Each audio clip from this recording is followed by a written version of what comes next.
Good morning to all. The previous class we discussed about the indifference curve. Today we discussed about the applications or importance of indifference curve analysis. So the indifference curve analysis can be classified into different categories.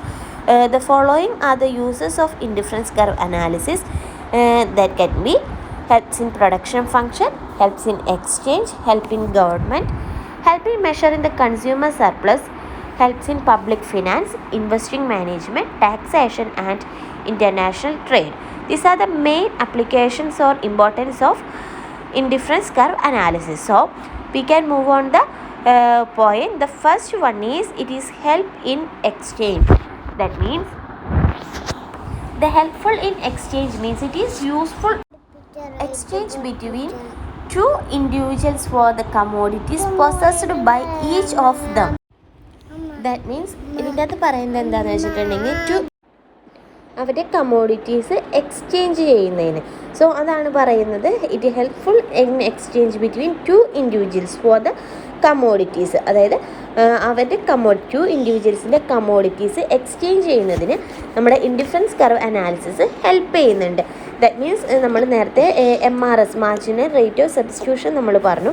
അതിൻ്റെ അകത്ത് പറഞ്ഞിരിക്കുന്നത് പോലെ തന്നെ രണ്ട് commodities ഉണ്ടായിരിക്കും. അത് എത്രത്തോളം അവർക്ക് മാക്സിമം സാറ്റിസ്ഫാക്ഷൻ കിട്ടുന്നോ, അതായത് രണ്ട് കമ്മോഡിറ്റീസിൽ നിന്നും നമ്മൾ ഒന്ന് ഗെയിൻ ചെയ്തിട്ട് ഒന്ന് ഗെയിൻ ചെയ്യാനായിട്ട് മറ്റൊന്ന് നമ്മൾ ലോസ് ചെയ്യാണ് ചെയ്യുന്നത്. സോ അങ്ങനെ നമുക്ക് ഏത് ലെവലിലാണോ മാക്സിമം സാറ്റിസ്ഫാക്ഷൻ കിട്ടുന്നത്, സോ അതാണ് നമ്മൾ ഇതിൻ്റെ അകത്ത് മെയിനായിട്ട് നോക്കുന്നത്. സോ എക്സ്ചേഞ്ച് എന്നുള്ളൊരു ടേം കൊണ്ട് ഉദ്ദേശിക്കുന്നത് ഇതാണ്.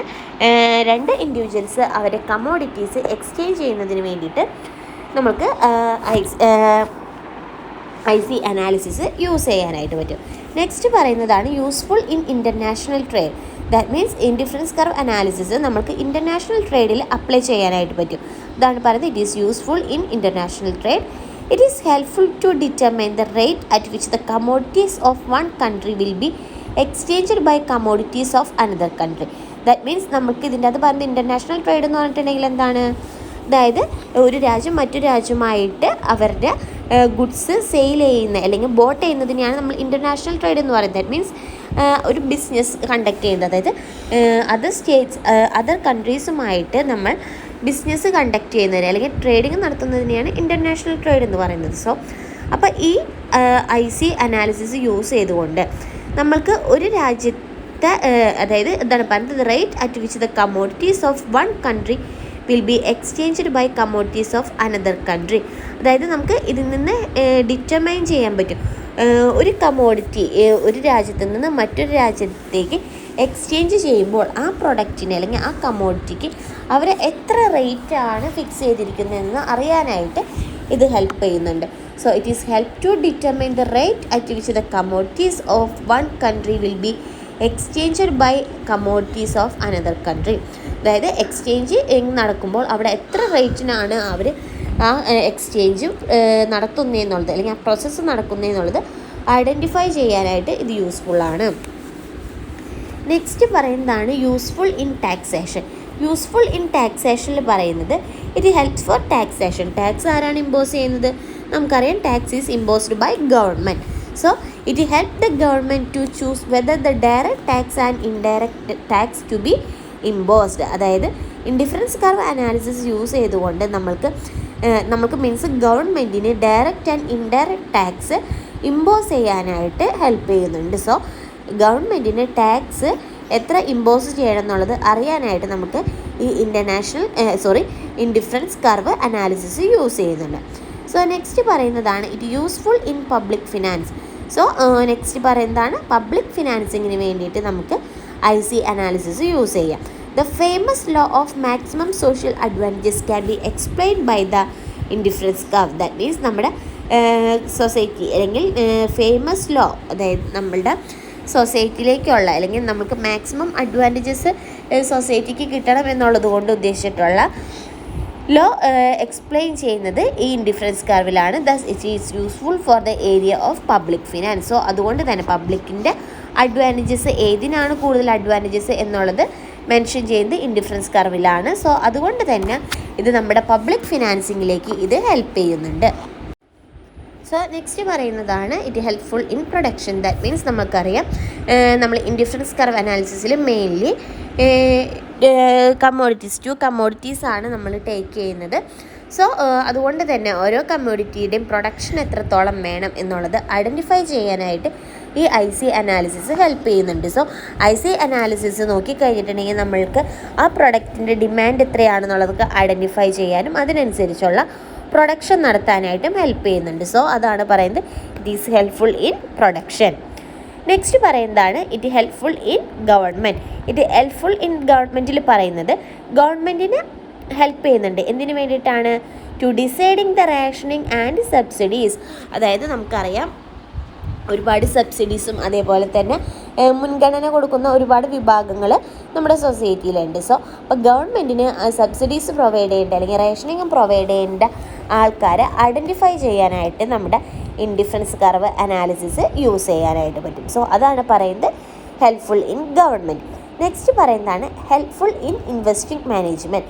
ദാറ്റ് മീൻസ് ഇൻവെസ്റ്റിംഗ് മാനേജ്മെൻറ്റിന് ഇത് ഹെൽപ്പ് ചെയ്യുന്നുണ്ട്. ദാറ്റ് മീൻസ് ഇൻവെസ്റ്റിംഗ് മാനേജ്മെൻറ്റിൽ മെയിൻലി വരുന്നതാണ് പോർട്ട്ഫോളിയോ മാനേജ്മെൻറ്റ്, അതേപോലെ തന്നെ സെക്യൂരിറ്റി അനാലിസിസ് ഒക്കെ. ഇതൊക്കെ നിങ്ങൾ ഫർദർ ക്ലാസ്സസിൽ കുറച്ചുകൂടി ഡീറ്റെയിൽഡ് ആയിട്ട് പഠിക്കും. സോ ഇതിനെല്ലാനായിട്ട് അതായത് it is useful in security analysis and portfolio management. Security analysis നടത്താനും അതേപോലെ തന്നെ പോർട്ട്ഫോളിയോ മാനേജ്മെൻറ്റിനും നമുക്ക് ഇൻഡിഫറൻസ് കർവ് അനാലിസിസ് യൂസ് ചെയ്യാം. സോ അതാണ് ഇൻവെസ്റ്റ്മെൻറ്റ് മാനേജ്മെൻറ്റിൽ പറയുന്നത്. ദാറ്റ് മീൻസ് ഈ പോർട്ട്ഫോളിയോ മാനേജ്മെൻറ്റും സെക്യൂരിറ്റി അനാലിസിസും ഒക്കെ it is a part of investment management ആണ്. സോ അതുകൊണ്ട് തന്നെ it is useful in investment management. Then next is helpful in measuring consumer surplus. That means കൺസ്യൂമേഴ്സിൻ്റെ സർപ്ലസ്, അതായത് each and every commodities by ചെയ്യുമ്പോൾ കൺസ്യൂമറിന് ഉണ്ടാകുന്ന surplus എത്രയാണെന്ന് identify ചെയ്യാനായിട്ട് നമുക്ക് ഇൻഡിഫറൻസ് കർവ് വഴി പറ്റും. സോ അതാണ് പറയുന്നത് it helpful in customers to identify their surplus. So ആണ് ഇത് പറയുന്നത് helpful in measuring the consumer surplus. So this are the main applications or importance of indifference curve analysis. So next we move on the topic. So the major criticisms or shortcoming of indifference curve analysis ആണ് നമ്മൾ next പറയുന്നത്. So നേരത്തെ നമ്മൾ പറഞ്ഞത് importance ആണെന്നുണ്ടെങ്കിൽ ഇനി ഈ indifference curve അനാലിസിസിൻ്റെ limitations ആണ് നമ്മൾ മെയിൻലി ഫോക്കസ് ചെയ്യാൻ പോകുന്നത്. That means criticisms of indifference curve analysis ആണ് നമ്മൾ നെക്സ്റ്റ് ഫോക്കസ് ചെയ്യുന്നത്. So the indifference curve analysis is no doubt superior to the utility analysis, but it is not free from criticisms.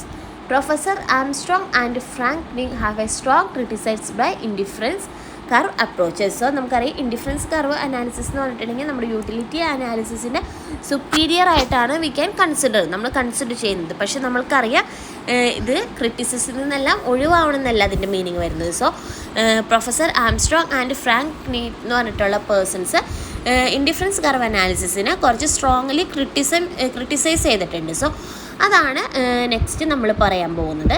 അപ്പോൾ professor Armstrong and Frank Knight ആണ് indifference curve അപ്രോച്ചസിനെ strongly criticise ചെയ്തിട്ടുള്ളത്. So അതിൻ്റെ അകത്ത് first one പറയുന്നതാണ് old wine in new bottle. Old wine in new bottle എന്ന് പറഞ്ഞിട്ടുണ്ടെങ്കിൽ എന്താ മീൻ ചെയ്യുന്നത്? പഴയ വീഞ്ഞ് പുതിയ കുപ്പിയിൽ എന്ന് പറയില്ലേ, അതായത് ഓൾഡ് തിയറി തന്നെ ഒരു പുതിയ രൂപത്തിലേക്ക് കൺവേർട്ട് ചെയ്തിരിക്കുന്നതാണെന്നാണ് ഇവർ പറയുന്നത്.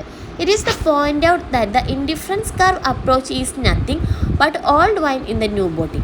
The logic is that Marshall but the terms are different. Hicks and preference in the place of utility, ordinal in the place of cardinal, and MRS in the place of DMU. Thus, it is tell nothing new. That means ഇതിൻ്റെ അകത്ത് പറയുന്നത് എന്താ പറയുന്നത്? Marshal already tell ചെയ്തിട്ടുണ്ടായിരുന്നു, അല്ലെങ്കിൽ Hicks പറഞ്ഞിട്ടുണ്ടായിരുന്നു preference in the place of utility, cardinal utility, ordinal utility, MRS ഇതൊക്കെ നമ്മൾ പറഞ്ഞിട്ടുണ്ടായിരുന്നു. ഇതിനെ റീപ്ലേസ് ചെയ്തുകൊണ്ടാണ് DMU, that means diminishing marginal യൂട്ടിലിറ്റിനെല്ലാം റീപ്ലേസ് ചെയ്തുകൊണ്ടാണ് ഇത് വന്നിരിക്കുന്നത്. സോ എന്താ പറയുന്നത്? ഇത് എല്ലാം സെയിം തന്നെയാണ്, പക്ഷെ അതൊരു പുതിയ രൂപത്തിലേക്ക് കൺവേർട്ട് ചെയ്തു എന്നേ ഉള്ളൂ. അതാണ് പറയുന്നത് old wine in new bottle. Already നമ്മൾക്ക് ഉണ്ടായിരുന്ന കാർഡിനൽ യൂട്ടിലിറ്റി, ഓർഡിനൽ യൂട്ടിലിറ്റി ഇതെല്ലാം റീപ്ലേസ് ചെയ്തുകൊണ്ട് വന്നാണ് ഈ MRS അല്ലെങ്കിൽ DMU എന്നൊക്കെ പറയുന്നത്. സോ ഇതാണ് പറയുന്നത്. ഈ യൂട്ടിലിറ്റീനെ റീപ്ലേസ് ചെയ്ത് മാർജിനൽ റേറ്റ് ഓഫ് സബ്സ്റ്റിറ്റ്യൂഷനും അതേപോലെ തന്നെ ഡിമിനിഷിങ് മാർജിനൽ യൂട്ടിലിറ്റി വന്നു. സോ ദാറ്റ് മീൻസ് എന്താ പറയുന്നത്, ദ നത്തിങ് ഈസ് ന്യൂ, അതായത് പുതിയതായിട്ടൊന്നുമില്ല, പഴയത് തന്നെ ഒരു പുതിയ പേരിൽ പുതിയ ഭാവത്തിൽ കൊണ്ടുവന്നേ ഉള്ളൂ. അതാണ് പറയുന്നത് old wine in new bottle. The second one is deals with only two goods. That means നമ്മൾ പറഞ്ഞു ഇൻഡിഫറൻസ് കർവ് അനാലിസിസിൽ നമ്മൾ മെയിൻലി ഡീൽ ചെയ്യുന്നത് എത്ര ഗുഡ്സിനെയാണ്, 2 ഗുഡ്സിനെയാണ്. നമ്മൾ എക്സാമ്പിൾ വെച്ച് പറഞ്ഞപ്പോഴാണെങ്കിലും അവിടെ 2 കമ്മോഡിറ്റീസിനെയാണ് നമ്മൾ ടേക്ക് ചെയ്തിരുന്നത് അല്ലേ. ഒരു ആപ്പിളും ഓറഞ്ചാണ് നമ്മൾ എടുക്കണമെന്നുണ്ടെങ്കിൽ we can consider only apple and orange അല്ലേ. സോ അതാണ് പറയുന്നത് it is consider in only 2 goods. So അതാണ് പറയുന്നത് it deals with only 2 goods on which the consumer spend his entire money income. But in the real life, such cases are not found. The consumer generally spread his income not on 2 goods but on more than 2 goods. അതായത് indifference curve അനാലിസിസിൽ പറയുന്നത് consumer അവരുടെ മണി അല്ലെങ്കിൽ അവരുടെ income മുഴുവൻ spend ചെയ്യുന്നത് ഈ 2 goods വാങ്ങിക്കാനാണെന്നാണ്. പക്ഷേ ഒരു ആക്ച്വൽ ലൈഫ് നമ്മൾ എടുത്തു നോക്കിയേ, ഒരു കൺസ്യൂമർ ഓൺലി 2 പ്രൊഡക്ട്സ് ആണോ പർച്ചേസ് ചെയ്യുക? അല്ല, they can purchase more than 2 products. നമ്മുടെ ഡേ ടു ഡേ ലൈഫിൽ തന്നെ നമ്മൾക്ക് ഒരുപാട് പ്രൊഡക്ട്സ് വാങ്ങിക്കേണ്ടതായിട്ട് വരും. സോ അതുകൊണ്ട് തന്നെ ഈ തിയറി എന്ന് പറയുന്നത് it is not a logical, ഒരു ലോജിക്കലും ഇല്ലാത്ത തിയറിയാണ്. ബിക്കോസ് എന്താ, ഇൻഡിഫറൻസ് കർവിൽ പറയുന്നത് consumer can purchase only 2 commodities, but in our real life the consumer has not purchased only 2 goods, they can purchase more than 2 goods in their day to day life. So അതാണ് പറയുന്നത് ക്രിറ്റിസിസത്തിൽ പറയുന്നത് ഇത് ഒരു ലോജിക്കുമില്ല. That means 2 goods അല്ല consumer purchase ചെയ്യുന്നത്. അതാണ് second പോയിന്റിൽ പറയുന്നത്. The third assumption or criticism is wrong assumptions of rationality. That means it assumes that the consumer behave rationally when he is spending his money on goods. This assumption is not very realistic. There are many consumers who spend their money in an irrational and thoughtless manner. That means wrong assumptions of rationality യിൽ പറയുന്നത് ഇതിൻ്റെ അകത്ത് നമ്മൾ assume ചെയ്യുന്നത് consumer behave ചെയ്യുന്നത് rationally ആണെന്നാണ്. That means എല്ലാവരെയും equally എന്നുള്ളൊരു കേസിൽ അല്ലെങ്കിൽ അവർക്ക് എന്താണോ ആവശ്യമായിട്ടുള്ളൂ ആ ഒരു പ്രൊഡക്റ്റ് മാത്രമേ പർച്ചേസ് ചെയ്യുന്നുള്ളൂ, അതിന് മാത്രമേ മണി സ്പെൻഡ് ചെയ്യുന്നുള്ളൂ എന്നാണ് പറയുന്നത്. ബട്ട് ആക്ച്വൽ ഒരു കൺസ്യൂമറിനെ ഇട്ട് നോക്കുമ്പോൾ എന്താണ്, അവർ ചിലപ്പോൾ അവർക്ക് ആവശ്യമായിട്ടുള്ള പ്രൊഡക്റ്റ് മാത്രമല്ല, ചില പ്രൊഡക്ട്സ് കാണുമ്പോൾ നമ്മൾ അട്രാക്റ്റീവായിട്ട് നമ്മളത് പർച്ചേസ് ചെയ്യുന്നുണ്ട്. ദാറ്റ് മീൻസ് നമ്മൾക്കത് നീഡഡ് അല്ല, പക്ഷേ sometimes we can purchase other products അല്ലേ. സോ അതാണ് പറയുന്നത് ഡിഫറൻസ് കർവ് അനാലിസിസിൽ പറയുന്നത് consumer is act as a rationally എന്നാണ് പറയുന്നത്. He spend money on goods, അതായത് അവർ ഗുഡ്സ് വാങ്ങിക്കാൻ വേണ്ടി മാത്രമാണ് മണി സ്പെൻഡ് ചെയ്യുന്നതാണ്. ബട്ട് ഇൻ ആക്ച്വൽ കേസിൽ അത് എന്താണ്, റിയലിസ്റ്റിക് അല്ലേ. This theory is not realistic because the consumer may spend money on irrational and thoughtless manner. അതായത് കൺസ്യൂമർ അവരുടെ മണി അവർക്ക് ഇഷ്ടമുള്ള രീതിയിൽ ചിലവാക്കുന്നുണ്ട്. സോ അതുകൊണ്ട് തന്നെ ഈ അസംഷൻസ് ഒരിക്കലും റിയലിസ്റ്റിക് അല്ല എന്നാണ് പറയുന്നത്. നെക്സ്റ്റ് പറയുന്നത് ignore the market behaviour. Indifference curve analysis market ബിഹേവിയറിനെ ടോട്ടലി ഇഗ്നോർ ചെയ്യാണെന്നാണ് പറയുന്നത്. It is point out that the indifference curve approach ignore the market behavior. It does not explain much on market changes in the price of other goods. It deals only with the prices of 2 goods. That means market behaviour ignore ചെയ്യണമെന്ന് പറയാനായിട്ട് കാരണം നമ്മൾ പറഞ്ഞു indifference curve അനാലിസിസിൽ we can consider only 2 goods ആണെന്ന് പറഞ്ഞു. So അപ്പോൾ അതിൽ കൂടുതലുള്ള ഗുഡ്സിൻ്റെ റേറ്റിൽ വരുന്ന ചേഞ്ചസോ കാര്യങ്ങളോ ഒന്നും നമ്മൾ കൺസിഡർ ചെയ്യില്ല. V can consider only the rate of that 2 commodities. ആ 2 കമ്മോഡിറ്റീസിൻ്റെ റേറ്റ് മാത്രമേ നമ്മൾ എന്ത് ചെയ്യുള്ളൂ, മെൻഷൻ ചെയ്യുള്ളൂ, അല്ലെങ്കിൽ അതേക്കുറിച്ച് മാത്രമേ നമ്മൾ സെർച്ച് ചെയ്യുള്ളൂ. അതർ കമ്മോഡിറ്റീസ് എല്ലാം നമ്മൾ ടോട്ടലി ഇഗ്നോർ ചെയ്യും. സോ അതാണ് പറയുന്നത് ignore the market behaviour. So അങ്ങനെ ഇഗ്നോർ ചെയ്യുന്നത് കൊണ്ട് നമുക്ക് മാർക്കറ്റിൽ വരുന്ന ചേഞ്ചസ്, അതായത് അതർ പ്രൊഡക്ട്സിൻ്റെ പ്രൈസിൽ മാർക്കറ്റിൽ വരുന്ന ചേഞ്ചസ് ഒന്നും നമ്മൾ ഐഡൻറ്റിഫൈ ചെയ്യാണ്ട് പോവാണ്. Because we can consider only 2 commodities. അതാണ് പറയുന്നത് ignore market behaviour. Market behaviour totally ignore ചെയ്യാണ് because we can only consider 2 commodities. Next പറയുന്നതാണ് unrealistic assumptions of perfect competition. Perfect കോമ്പറ്റീഷൻ്റെ ഒരു അൺറിയലിസ്റ്റിക് ആയിട്ടുള്ള ഒരു അസംഷനാണ് ഈ ഇൻഡിഫറൻസ് കർവ് എന്നാണ് പറയുന്നത്.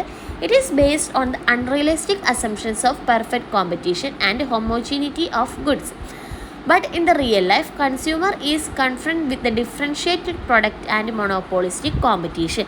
That means perfect competition പറയുന്നത് പെർഫെക്റ്റ് കോമ്പറ്റീഷനെ വെച്ച് നോക്കുമ്പോൾ ഇത് ടോട്ടലി അൺറിയലിസ്റ്റിക് ആയിട്ടുള്ള ഒരു അസംഷൻ എന്നാണ് പറയുന്നത്. ദാറ്റ് മീൻസ് എന്താണെന്ന് വെച്ചിട്ടുണ്ടെങ്കിൽ റിയൽ ലൈഫിൽ കൺസ്യൂമർ ഡിഫറെൻറ്റ് പ്രൊഡക്റ്റിനെ അപ്രോച്ച് ചെയ്യുന്നുണ്ട്. അതേപോലെ തന്നെ അവിടെ too many buyers and too many sellers ഉണ്ട്. മൊനോപോളിസ്റ്റിക് കോമ്പറ്റീഷൻ അവിടെ ഫോളോ ചെയ്യുന്നുണ്ട്. അവിടെ എന്താണ്, ഒരുപാട് ബയേഴ്സും അതേപോലെ തന്നെ ഒരുപാട് കൺസ്യൂമേഴ്സും ഉണ്ടാവുന്നുണ്ട്. അല്ലാണ്ട് ഒരു ഓൺലി 2 പ്രോഡക്ട്സ് മാത്രമല്ല നമുക്ക് മാർക്കറ്റിൽ അവൈലബിൾ ആവുന്നത്. സോ അതുകൊണ്ടാണ് പറയുന്നത് ഇത് അസംഷൻ എന്ന് പറഞ്ഞിട്ടുണ്ടെങ്കിൽ പെർഫെക്റ്റ് കോമ്പറ്റീഷനെതിരെ ഒരു അൺറിയലിസ്റ്റിക് ആയിട്ടുള്ളൊരു അസംഷനാണിത്. ബിക്കോസ് എന്താണ്, മാർക്കറ്റിൽ റിയൽ ലൈഫിൽ മാർക്കറ്റിൽ നമുക്ക് ഡിഫറെൻറ്റ് ടൈപ്സ് ഓഫ് പ്രൊഡക്ട്സ് നമ്മൾക്ക് അവൈലബിൾ ആണ്. ഇൻ ദ ഇൻഡിഫറൻസ് കർവിൽ we can consider only 2 commodities. So അതുകൊണ്ട് തന്നെ ഈ അസംഷൻ എന്ന് പറയുന്നത് എന്താണ്, അൺറിയലിസ്റ്റിക് ആണ്. നെക്സ്റ്റ് പറയുന്നതാണ് micro economics in character. Micro economics in ക്യാരക്ടറിൽ പറയുന്നത് it deals only with the choice and equilibrium of an individual consumer. It does not study the group of equilibrium or group choices. That means micro economics in character എന്ന് പറഞ്ഞിട്ടുണ്ടെങ്കിൽ നമ്മൾ പറഞ്ഞു indifference കർവിൽ we can consider only 2 commodities. So അപ്പോൾ അതുകൊണ്ട് തന്നെ നമ്മൾ എന്താണ് ഡീൽ ചെയ്യുന്നത്, we can deal only with the equilibrium of consumers. അതായത് നമ്മൾ എടുക്കുന്ന പ്രൊഡക്ട്സിൻ്റെ ഇക്വിലിബ്രിയം മാത്രമേ നമ്മൾ കൺസിഡർ ചെയ്യുന്നുള്ളൂ. It does not study the group of equilibrium. അതായത് ഡിഫറെൻറ്റ് പ്രൊഡക്ട്സ് ഉണ്ട്, ഡിഫറെൻറ്റ് വെറൈറ്റി ഓഫ് പ്രൊഡക്ട്സ് ഉണ്ട്. അതേക്കുറിച്ചൊന്നും നമ്മൾ ഡീറ്റെയിൽസ് കളക്ട് ചെയ്യാത്തതുകൊണ്ട് നമുക്ക് ഗ്രൂപ്പ് ഓഫ് ഇക്വിലിബ്രിയോ അല്ലെങ്കിൽ ഗ്രൂപ്പ് ചോയ്സസോ എന്താണെന്നുള്ളത് ഐഡൻറ്റിഫൈ ചെയ്യാനായിട്ടോ ഇങ്ങനെ സ്റ്റഡി ചെയ്യാനായിട്ടോ പറ്റുന്നില്ല. സോ മൈക്രോ എന്ന് പറഞ്ഞിട്ടുണ്ടെങ്കിൽ എന്താ നമ്മൾ പറഞ്ഞത് പ്രീവിയസ് ക്ലാസ്സിൽ, it is concentrated on A single topic, അതായത് സിംഗിൾ സബ്ജക്റ്റ് ആയിരിക്കും നമ്മൾ കോൺസെൻട്രേറ്റ് ചെയ്യുന്നത്. സോ ഇതിൻ്റെ അകത്തും അതാണ്, നമ്മൾ 2 കമ്മോഡിറ്റീസിനെ മാത്രമേ നമ്മൾ ഫോക്കസ് ചെയ്യുന്നുള്ളൂ. അതർ ചോയ്സസ് എല്ലാം നമ്മൾ ഇഗ്നോർ ചെയ്യാണ്. സോ അപ്പോൾ അതുകൊണ്ട് തന്നെ ആ ചോയ്സസ് ഓഫ് പ്രൊഡക്ട്സിൻ്റെ ഇക്വിലിബ്രിയം നമ്മൾക്ക് അറിയാനായിട്ട് പറ്റില്ല. ഇക്വിലിബ്രിയം എന്ന് പറഞ്ഞിട്ടുണ്ടെങ്കിൽ എന്താ point, that means there is a no loss and there is no profit. ആ പോയിന്റിനെയാണ് നമ്മൾ ഇക്വിലിബ്രിയം എന്ന് പറയുന്നത്. സോ നെക്സ്റ്റ് പോയിന്റ് എന്ന് പറയുന്നതാണ് all commodities are not divisible. That means എന്താ പറയുന്നത്, എല്ലാ കമ്മോഡിറ്റീസും എങ്ങനെയായിരിക്കില്ല, ഡിവിസിബിൾ ആയിരിക്കില്ല. It assumes that all the commodities are divisible. എന്താ പറയുന്നത്, നമ്മൾക്ക് ഇതിൻ്റെ അകത്ത് പറഞ്ഞിരിക്കുന്നത് എന്താണ്, ഓൾ കമ്മോഡിറ്റീസ് എങ്ങനെയായിരിക്കും, ഡിസിബിൾ ആയിരിക്കും. But there are some commodities which are not divisible. That means watches, cars, computers etcetera are indivisible. That means എല്ലാ കമ്മോഡിറ്റീസും നമ്മൾക്ക് ഡിവിസിബിൾ ആയിരിക്കണമെന്നില്ല. ചില കമ്മോഡിറ്റീസ് മാത്രമേ നമ്മൾക്ക് ഇൻഡിവിസിബിൾ ആയിരിക്കുള്ളൂ. സോ അതാണ് പറയുന്നത്, എല്ലാ കമ്മോഡിറ്റീസും നോട്ട് ഡിവിസിബിൾ. എല്ലാ കമ്മോഡിറ്റീസും ഡിവിസിബിൾ ആയിരിക്കില്ല. ചില കമ്മോഡിറ്റീസ് മാത്രമേ എന്തുണ്ടായിരിക്കുള്ളൂ, ഡിവിസിബിൾ ആയിട്ടുള്ളത് ഉണ്ടായിരിക്കുള്ളൂ. ദാറ്റ് മീൻസ് നമുക്ക് ഓൾമോസ്റ്റ് എല്ലാ കമ്മോഡിറ്റീസും എന്താണ്, വിസിബിൾ ആയിരിക്കും, അല്ലെങ്കിൽ ഇൻഡിവിസിബിൾ ഒന്നും ആയിരിക്കില്ല. സോ അതാണ് ലാസ്റ്റ് പോയിന്റിൽ പറഞ്ഞിരിക്കുന്നത്. So these are the major criticisms and short coming in the indifference curve analysis. So today's section we can mainly discuss about the assumptions or importance of indifference curve analysis, and also we discussed about the criticisms of indifference curve analysis. So today we can wind up the topic. The next day we can start the next topic. If you are any doubts and queries, free to contact me. Okay, thank you. അപ്പോൾ ഇന്നത്തെ class കേട്ടിട്ട് നിങ്ങൾ answer ചെയ്ത് വെക്കേണ്ട questions ആണ്, what are the assumptions or importance of indifference curve, and also you can read the note of what are the criticisms of indifference curve analysis. So ഇത്രയാണ് ഇന്ന് നിങ്ങൾ നോട്ട് എഴുതി സബ്മിറ്റ് ചെയ്യേണ്ടത് for attendance. So thank U.